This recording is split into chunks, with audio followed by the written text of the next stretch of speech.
Hello,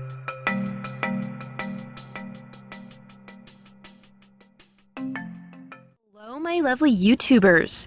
So in this video, we are looking at a wild orchid. I was weeding my garden, or trying to weed my garden, because as you can see back here, I have some cilantro and some basil. I just have like a variety of things back here.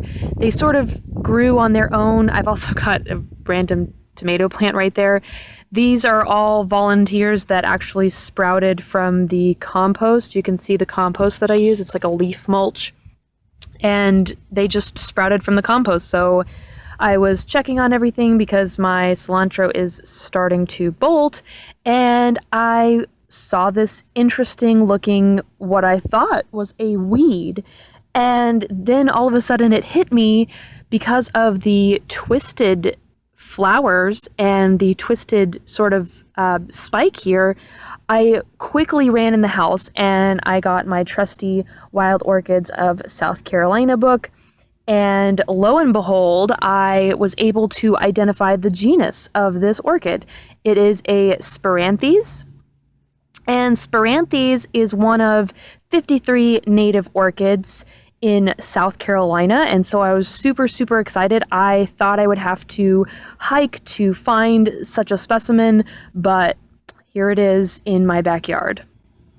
Now, I haven't been able to identify the species. The flowers are basically microscopic. They're not that interesting to look at, so I haven't been able to identify the species.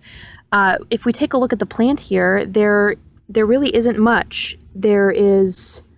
I cleared away some of the debris, and there is no foliage. So no foliage, but I did notice that further up the stem are these little fine white hairs. I don't know if it'll come up on camera or not. And there's also these little leaves you can probably see right here at the base. I don't want to hurt it too much, but there's 3 of these in my yard, but this one is the biggest, and it seems to have 30 to 40 flowers. I obviously didn't count every single one, but I'm just guesstimating here that it is 30 to 40 flowers. And based on these different attributes, the no foliage, the sort of leaves, the spiny little hairs at the base of the flower spike, and then the 30 to 40 pure white flowers, I think that I've been able to identify it as Spiranthes vernalis. And looking in my book, it looks quite similar to what I have in my yard.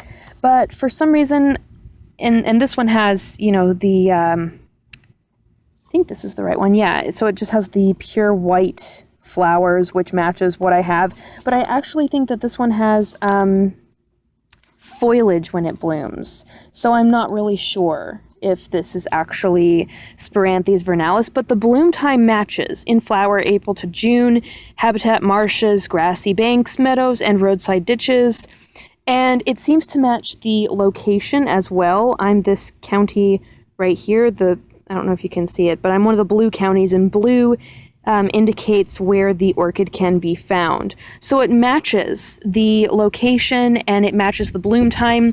I've been looking at the different Spiranthes, like Spiranthes tuberosa. Obviously it's not that one. But I've been looking at the different Spiranthes, and they seem to have different bloom times. This one's July to early August. So that's why I was thinking it was Spiranthes vernalis, because of the bloom time. None of the other Spiranthes seemed to be blooming during this time, so that's why I was thinking it was Spiranthes vernalis, but it's not a positive identification. I'm definitely not an expert in North American orchids, so yeah. But I just wanted to show you this because it's so cool. I mean, looking out my backyard and I have a wild orchid, so very cool. Now, if you happen to find a wild orchid in your local area, please do not pick it. And the reason I say not to pick it is because a lot of North American orchids are being pushed out of their habitats. A lot of them are endangered and nearly extinct. So if you find a wild orchid, it's best to just leave it as it is and allow others to enjoy its beauty. Now, the reason that a lot of people actually take wild orchids is because they think that they can grow them themselves and they think they're getting a really good deal, not having to pay greenhouse prices. But actually, the majority of North American wild orchids actually have a symbiotic relationship with the fungi in the soil. So if you try to take them, they will actually end up dying. They may live for a few weeks, but without that beneficial relationship with the fungi, you're not going to have a very healthy orchid and it will most likely die. So it's better to just, I mean, a lot of them are illegal to pluck anyways, but of course nobody really cares. They're like, oh, it's just one orchid, but that one orchid is part of a balanced ecosystem that is quickly disappearing in North America. And that's why I say, you know, if you find a wild orchid, appreciate its beauty from afar and allow others to be able to enjoy it as well. This is the other Spiranthes that's in my yard, and I was looking for some leaves, but I didn't see any. I'm looking down here. Probably can't see that, but I was looking for some leaves and I did end up seeing some right there. You can see where my finger is, that's a leaf right there. So on this one it does have a leaf. The other one I don't know if it did or not. I didn't see any, it just looked like a inflorescence, but this one definitely has a leaf. You can see it, so it's right there. It's a little leafy. So I'm really, really ecstatic. I was hoping I'd be able to show you guys a North American orchid, and wouldn't you know, it's growing right in my backyard. I hope you guys enjoyed this video. I hope it was informative for you, and if you have any wild orchids in your area, please post them to my Facebook. I love seeing wild orchids that are native to your area, and of course I will continue my search for more appealing. I know this isn't everybody's cup of tea, they're kind of small and boring looking flowers, but I will continue my search for the more pretty native orchids to my area. So I hope you guys enjoyed.